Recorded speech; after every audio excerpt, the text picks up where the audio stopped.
Here talking with Anthony Cioffi, a four-year defensive back from Rutgers, preparing for the NFL draft, getting set for that. And I have to say, first off, Anthony, the number one thing that stood out to me that I'm being told about you is that you will likely run somewhere in the 4.3 to 4.4 range in your 40-yard dash. Can you confirm that? Is that something that you think Yeah, you'll be able to do?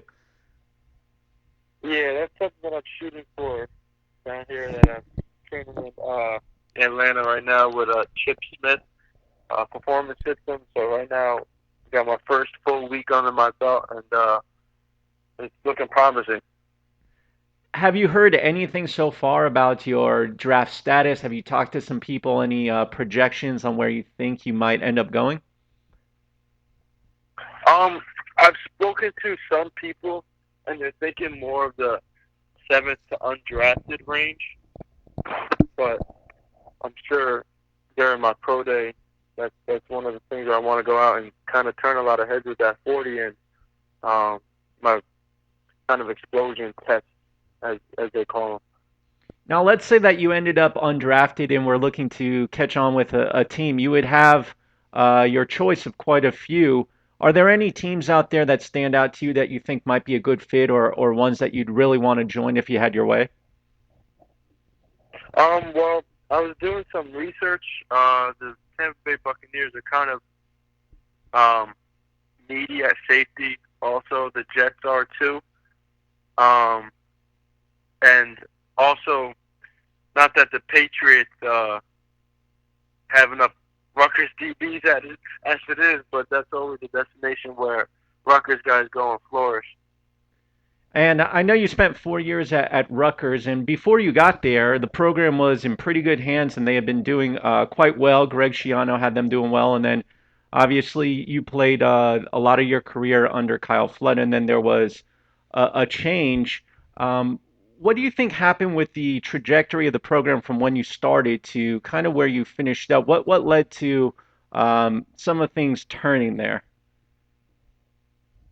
Um, I think it was just a whole bunch of people not believing in the system, trying to do their own selfish things, um, and a lot of that gets brought into the locker room, and kids start believing into the kids who are kind of doing their own thing, and you get a lot of kids who were previously on board to off board, and it just leads to many distractions that something that a program doesn't want in house. So I feel like that was one of the main things that uh, happened at school. And during your career, you guys changed conferences. How do you think the Big Ten fits for Rutgers? What was it like going up against some of those big time programs that you guys did, like Michigan, Ohio State, Penn State, some of those teams? Yeah, I feel that it's it's in their favor. Like we during some games we always stuck around in the beginning and just things kind of fell apart. But I feel that we could play with anybody on the schedule as far as like the bigger names like Ohio State and Michigan, some more established Big Ten teams.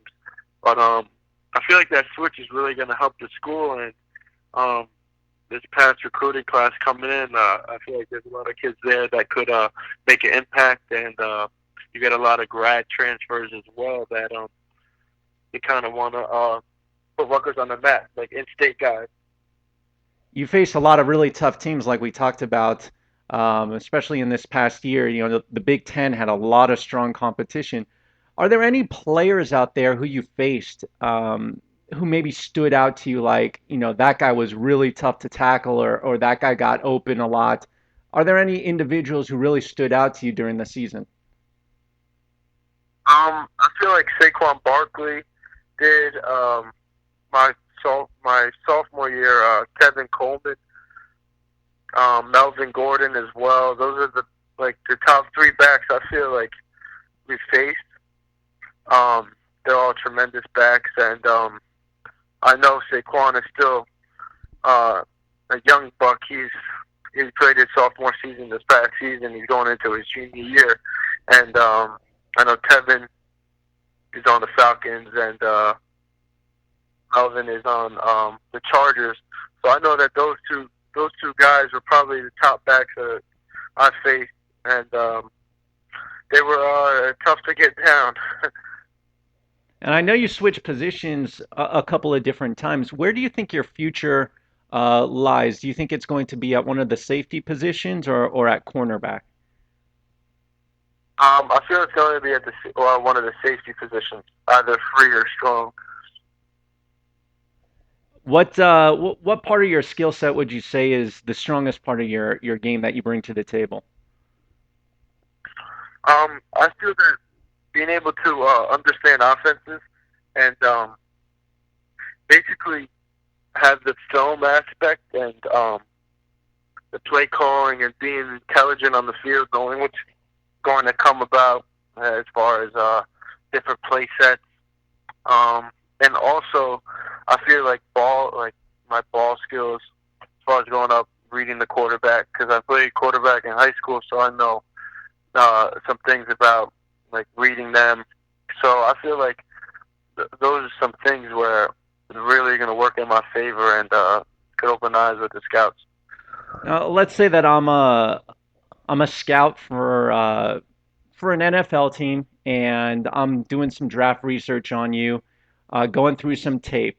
What is the one game you would tell me, turn on the tape, turn on the film for this game because watch the way I played, I was all over the field, or I was reading the plays, I knew exactly what they were doing. Which one would you say was your best highlight tape where you showcased your stuff the most? Man, I feel like there's a couple. That's a tough one. Um, I feel like the Michigan game is something where you could turn on my tape and you'll see me pop up out of nowhere. Um, that and Ohio State too, because those are probably the two games where I had the most tackles and I made some plays in each one of those games. So I feel like either one of those games would be perfect. Who are some of the other guys that you've been working out with right now as you prepare for your pro day? Um, right now I've been working with some this kid. His name is Austin. He's from South Carolina State. There's a Mississippi State defensive back. His name is Kiki. Um, and there's Reuben Foster actually stopped in today, and he's going to start up either tomorrow or Monday. So it's kind of cool. Like you see one like the top 10 prospect coming into the facility, and you could see the level of play that he's been playing at, and you kind of pick his brain a little bit because linebackers and safeties work hand in hand. Because I know a lot during my season this past year, I would always relay the call and what the play would be, the offensive play would be to my will linebacker, so he would know he could take an extra step out. So it's kind of cool seeing like a lot of guys from different conferences and different styles of play and different defenses all come together and explain what they do.